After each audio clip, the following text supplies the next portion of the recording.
Bienvenue au balado L'investisseur transformé. Avez-vous l'impression qu'il y a trop d'options et d'opinions vous disant comment investir et planifier votre avenir financier? Grâce à son approche simple et directe, l'animateur Ruben Antoine de la firme Toulette Matthews et Associés vous guide à travers la complexité de l'industrie financière. Les sujets abordés dans ce balado vont transformer votre expérience d'investissement et augmenter vos chances de devenir libre financièrement pour toujours. Bonne écoute! Une bonne année 2025 à tous les auditrices et auditeurs. Mon nom est Ruben Antoine, votre animateur qui va vous accompagner cette année pour cette 4e saison du podcast L'Investisseur transformé. Mais pour le premier épisode, pour commencer, je suis accompagné par mon co-animateur, mon collègue qui est aussi un gestionnaire de portefeuille, Jackson Matthews. Bonjour Jackson, comment ça va? Bonjour Ruben. Merci, ça va bien. C'est un gros plaisir d'être ici en cette nouvelle année avec toi. C'est un plaisir partagé, Jackson.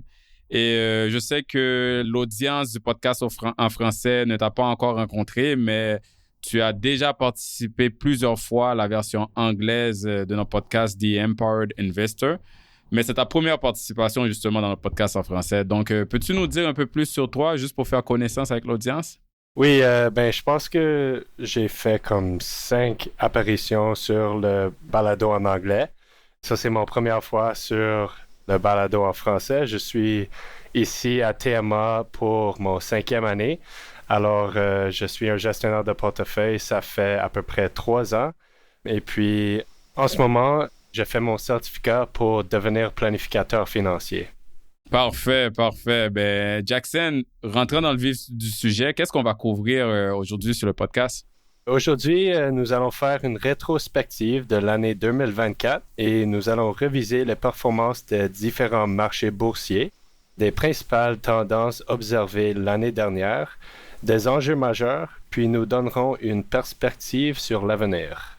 Oui, puis Jackson, je pense que les investisseurs ont une belle surprise ce mois-ci en ouvrant leur enveloppe de relevé de placement de 2024. En tout cas, s'ils l'ont reçu, là, parce qu'il y a eu des problèmes avec la poste, mais il y a une belle surprise dans les relevés de placement. Exactement, Ruben. 2024 a été une année remarquable en investissement. Peux-tu nous donner un résumé sur les principaux points de cette performance exceptionnelle? Oui, absolument. Écoute, il y avait une tendance positive qu'on avait vue en 2023 qui s'est poursuivie en 2024. Donc, l'année 2024 a été la première depuis 1998 où le marché américain, donc le S&P 500, a connu une hausse de plus de 20% pendant 2 années consécutives. Donc, juste pour résumer les performances de l'an passé, les actions américaines ont bondi d'environ 36%, les actions canadiennes ont progressé d'environ 22%, et les actions internationales ont généré une performance de près de 13% pour les marchés développés et de 17% pour les marchés émergents. Wow!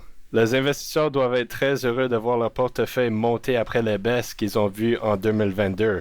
Ce qui est intéressant, c'est que le marché boursier des États-Unis est sur toutes les lèvres et dans les médias, et avec raison après une hausse de 36%. Mais Ruben, devine quel pays dans le monde a été le plus performant sur la bourse en 2024? OK, quel pays? Dis-moi. C'était Israël qui a fait près de 46% de rendement boursier, suivi de Taïwan qui a généré 40%. Oh, wow! OK. Ça, je ne m'attendais pas à ça, Jackson, parce que je suis sûr aussi que les investisseurs, ils ne s'attendaient pas à Israël et Taïwan, parce que quand tu penses à ça, dans les médias, c'est quoi qu'on voit pour Israël? On voit que des messages de guerre et de conflit avec leurs voisins au Moyen-Orient. Puis la même chose pour Taïwan. Qu'est-ce qu'on voit dans les médias? C'est des tensions grandissantes, des menaces d'envahissement par la Chine. Donc ça, là, l'exemple que tu viens de me donner, c'est encore une bonne illustration pourquoi il ne faut pas se fier aux médias. Pourquoi il ne faut pas prendre des décisions d'investissement basées sur la géopolitique, mais aussi pourquoi il est important de ne pas juste investir aux États-Unis et de rester diversifié à l'international. Justement, en parlant de diversification, quelle a été la performance des autres types de placements? OK, oui. Donc, on a parlé tantôt des actions des différentes régions, mais quand on parle d'autres types de placements, ça a été aussi une bonne année pour les autres types de placements. Premièrement, si on pense à quelqu'un qui aurait laissé son argent en liquidité dans des placements sûrs, à court terme, comme des fonds monétaires, ben, cette personne aurait vu son placement augmenter de 4,7% en 2024. Après, il y a les titres de revenus fixes aussi. Les obligations canadiennes à court terme ont augmenté de 5,7% l'an passé. Puis, si on regarde du côté de l'immobilier mondial, donc quand on investit dans des fiducies de placement immobilier, on parle d'une hausse de près de 12% l'an passé. Oui, et en plus, la valeur des obligations et de l'immobilier a une relation inverse avec les mouvements des taux d'intérêt. Donc, quand les taux augmentaient en 2021 et 2022, ces actifs avaient beaucoup baissé. Mais là, la Banque du Canada a baissé ses taux 5 fois en 2024 et la Réserve fédérale les a baissés 3 fois. Donc, avec les taux qui sont en train de diminuer, cela explique pourquoi il y a une belle reprise pour les obligations et l'immobilier. Oui, exact. OK. Revenons aux actions. Qu'est-ce qui a poussé les actions à générer autant de bons rendements? OK, donc comme tu viens de dire, Jackson, pour les obligations et l'immobilier, la performance exceptionnelle des actions là, à la bourse, c'est aussi dû aux réductions des taux d'intérêt. Parce que quand on regarde des données historiques de baisse de taux aux États-Unis depuis les années 1970, on voit qu'il y a eu, durant cette période, 19 baisses de taux au total, quand on regarde depuis juillet 1974. Et la hausse du SP500 qui a suivi a été en moyenne de 8% un an après les baisses et de 51% cumulativement en moyenne 3 ans après la première baisse. Donc, on comprend que les baisses de taux d'intérêt ont tendance à soutenir la croissance des marchés boursiers. Mais pour répondre à ta question, ce n'est pas juste une question de taux d'intérêt qui a supporté la hausse de l'an passé à la bourse. Il y a d'autres facteurs aussi qui ont supporté cette augmentation-là des marchés, comme par exemple, les entreprises ont continué en moyenne à générer de solides profits, mais aussi le fait que l'inflation est en baisse vers des niveaux acceptables autour de 2%. OK, merci Ruben. Et puis, aux côtés des actions américaines, tu as parlé d'une hausse remarquable de 36% en 2024.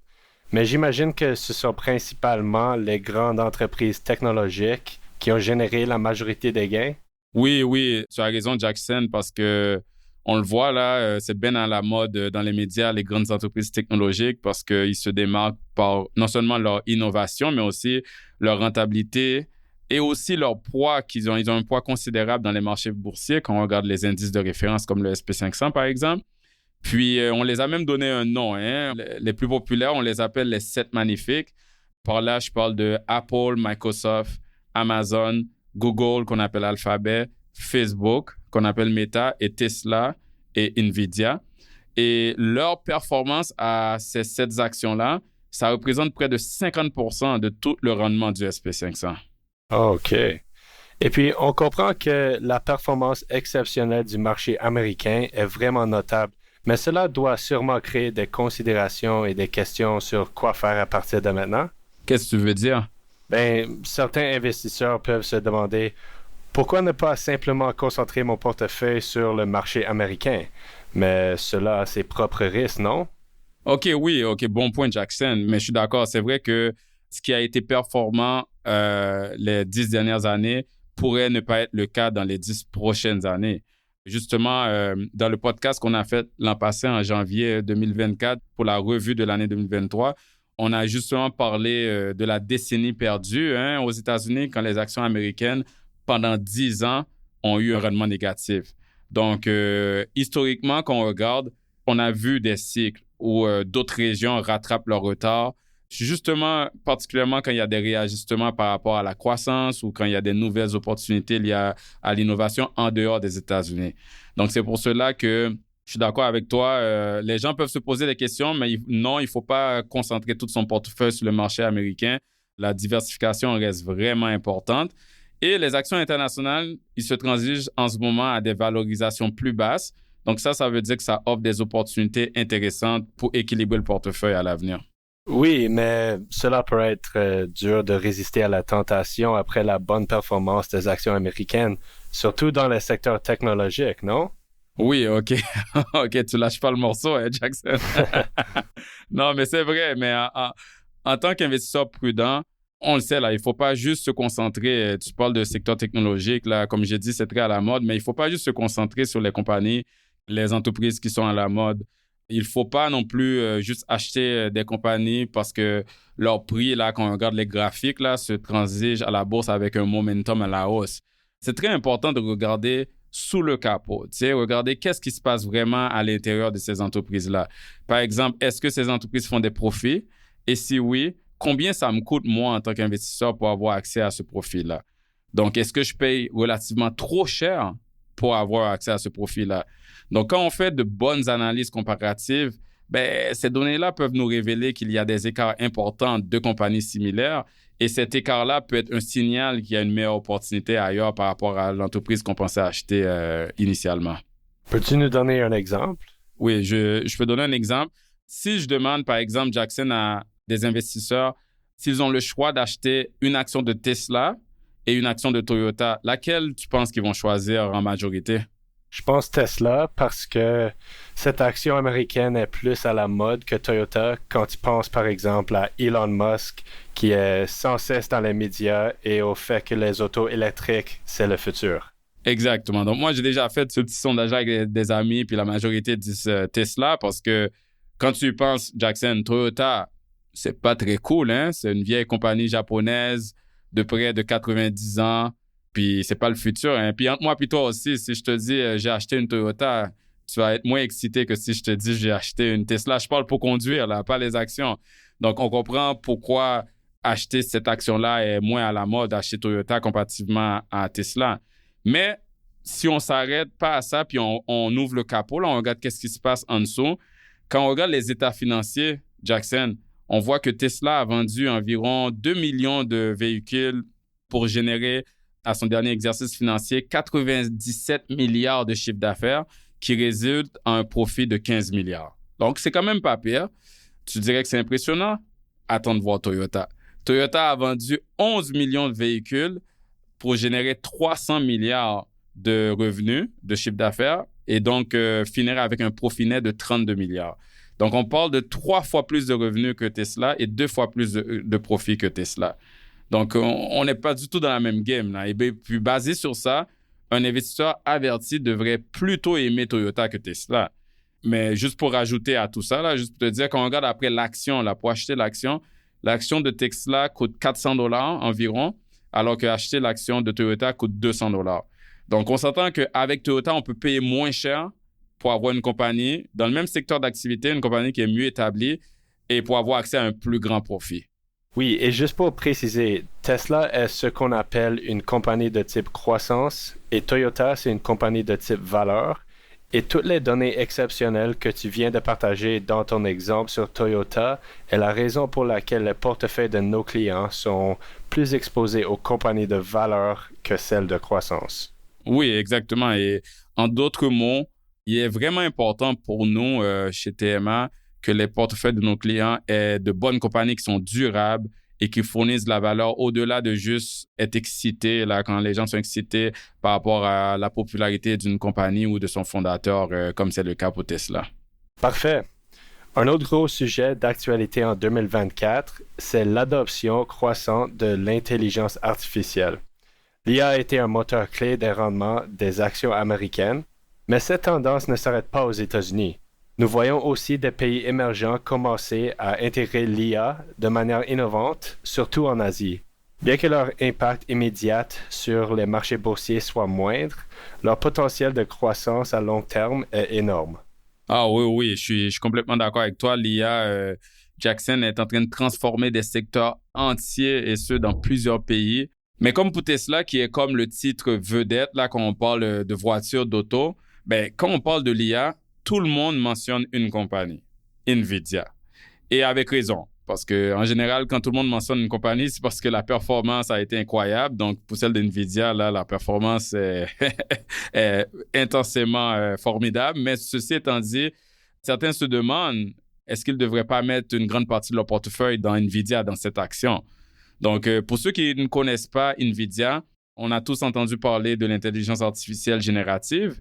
Ça, c'est l'intelligence artificielle, là, les outils qui sont capables de créer du texte, de la musique, des images ou de la vidéo sans intervention humaine, mais après une simple demande justement par un humain. Puis, un exemple très connu, c'est lequel, Jackson? Ouais, c'est le ChatGPT. Exact. Ce genre de IA-là, ce genre de technologie-là, ils ont besoin d'un processeur graphique puissant pour traiter des quantités massives de données, pour pouvoir aussi répondre en temps réel aux demandes des utilisateurs. Justement, ChatGPT nécessite environ 30 000 de ces processeurs-là juste pour fonctionner. Et quelle compagnie qui est le leader à fournir ces processeurs-là? Ben, c'est NVIDIA. Il y a une forte demande pour ces processeurs-là et c'est pour ça aussi qu'NVIDIA est devenue si populaire et que plusieurs personnes veulent acheter ses actions. Mais pourquoi acheter juste NVIDIA, une compagnie américaine? Pourquoi ne pas avoir plus large et diversifier ses actifs? Parce que je dis bien que NVIDIA fournit ces processeurs puissants-là aux compagnies d'IA, mais ce que les gens ne savent pas, Jackson, c'est que c'est pas NVIDIA qui les fabrique. OK, alors qui fabrique ces processeurs? Ben c'est ça, ils sont fabriqués par une compagnie qui s'appelle la Taiwan Semiconductor Manufacturing Company, donc TSMC, qui est située à Taïwan en Asie. Mais je vais aller encore plus loin, Jackson. Pour construire ces processeurs-là, TSMC a besoin d'une machine spéciale qui est fournie par une autre compagnie européenne du nom de ASML, Advanced Semiconductor Materials Lithography. Donc, pourquoi je mentionne toutes ces compagnies-là? Je fais une analogie avec la cuisine, faire de la cuisine. NVIDIA, située aux États-Unis, possède la recette pour faire un bon plat, mais ne prépare pas le plat. TSMC, située à Taïwan en Asie, possède la cuisine pour préparer le plat. Mais dans la cuisine, il faut un four spécial. Et qui produit le four spécial? C'est ASML, qui est situé aux Pays-Bas en Europe, qui fabrique ce four-là. Donc, l'un ne fonctionne pas sans l'autre. Et une bonne diversification internationale dans un portefeuille permet de détenir ces trois compagnies-là qui sont dans trois régions différentes, ainsi que plusieurs autres compagnies, c'est sûr. Mais ça permet ainsi de profiter de tous les avantages et les innovations qui découleront de l'intelligence artificielle. Wow!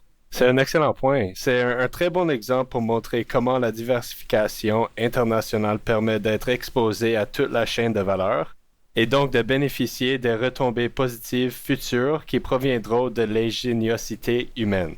Exact, Jackson. La diversification, en fait, nous permet de ne pas mettre tous nos œufs dans un seul panier, mais plutôt de détenir l'œuf, la poule et la ferme. OK, j'ai arrêté avec les analogies de cuisine et puis là de ferme. Oui, alors Ruben, passons au dernier segment. Comment anticiper l'année 2025 et au-delà? Quels sont les points à surveiller? OK, oui. Pour 2025, ben, je pense que l'un des plus grands facteurs sera encore la résilience économique, si on parle du Canada, là, parce qu'on a vraiment un problème de productivité. Du côté des États-Unis, on le sait, il y a l'arrivée de Trump au pouvoir qui peut s'accompagner de guerres de tarifs, de droits de douane, mais aussi quand on va à l'international, il y a toujours tout ce qui a trait aux incertitudes géopolitiques. Donc, c'est sûr que ces éléments-là, ils vont sûrement peut-être influencer les rendements de 2025 et on pourrait voir la volatilité revenir si les investisseurs y perçoivent des risques sur la scène mondiale. Mais d'un autre côté, les marchés pourraient continuer leur tendance haussière parce qu'il va sûrement avoir d'autres baisses de taux d'intérêt.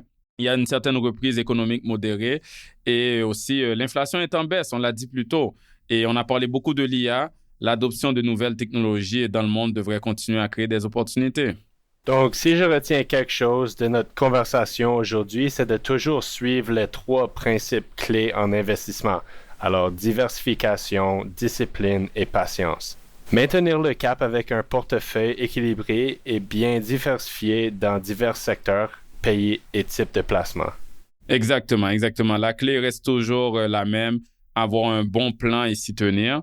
Il faut éviter de se laisser influencer par nos émotions ou par les nouvelles médiatiques du jour. Il faut aussi éviter de se laisser emporter par des opportunités qui semblent trop belles pour être vraies. Ça tient toujours, ça. OK. Ben, sage conseil comme toujours. Merci beaucoup, Ruben. C'était une excellente façon de commencer cette nouvelle année. Oui, merci aussi, Jackson, de m'avoir accompagné dans ton tout premier podcast en français. Oui, exact. Et à tous nos auditeurs, je vous souhaite des meilleurs vœux pour 2025. On est impatient de continuer à partager notre perspective avec vous à travers le podcast L'Investisseur Transformé. Et on se voit au prochain épisode qui sort le 14 février à la Saint-Valentin où on va traiter du sujet de comment gérer l'argent dans un couple. OK? À la prochaine. Vous venez d'écouter L'Investisseur transformé, animé par Ruben Antoine. Veuillez visiter le site web tma-invest.com pour vous abonner au balado, demander une copie gratuite du livre L'Investisseur transformé et pour en savoir plus sur la façon dont notre firme aide les investisseurs à atteindre leurs objectifs financiers. Merci. Les investissements et stratégies financières doivent être évalués en fonction de vos objectifs personnels. Les auditeurs doivent alors effectuer leurs propres recherches et consulter un conseiller dans le domaine avant de prendre des décisions sur leur placement et finances personnelles avec les informations fournies dans ce balado.